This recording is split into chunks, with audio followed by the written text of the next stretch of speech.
Hyundai Elantra. 2012 model. Kulang sa prion. So, check natin. Linisin natin dito.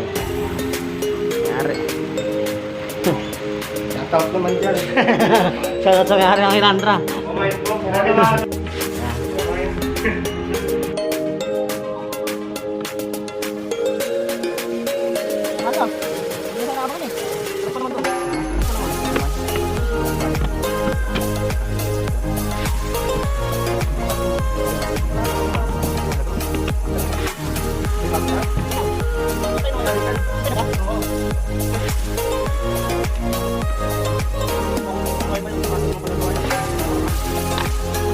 Parang nililito rito, may mga ipis sa loob.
Tanggal na natin yan.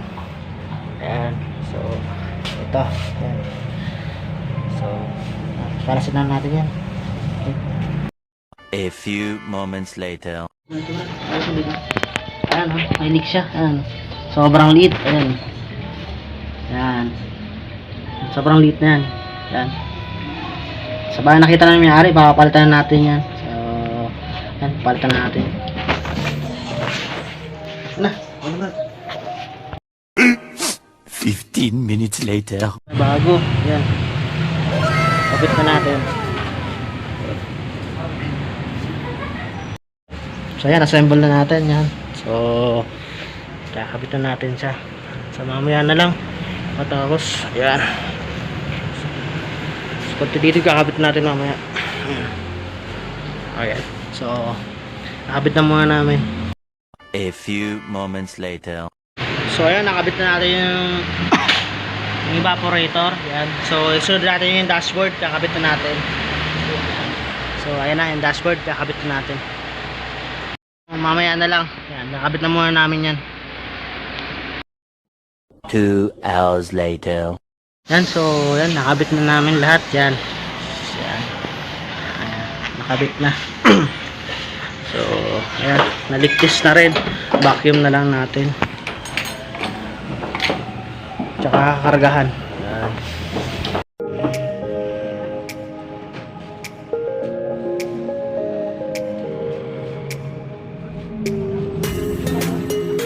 So, ayan, nakabit na rin natin yung dito. Sa ibabaw na yan. Tsaka yan, yung bulb, tsaka yung heater. So, binabacuum na. Ayan. Ayan.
Ayan, okay na. Ayan. Okay na po. Check natin sa bawah. So, ayan, okay. Ay, pahuling nagtanggal. Brad, ayusin mo muna sa. Ayan, okay na. Lamig na, boss. Ayan, lamig na. Okay na.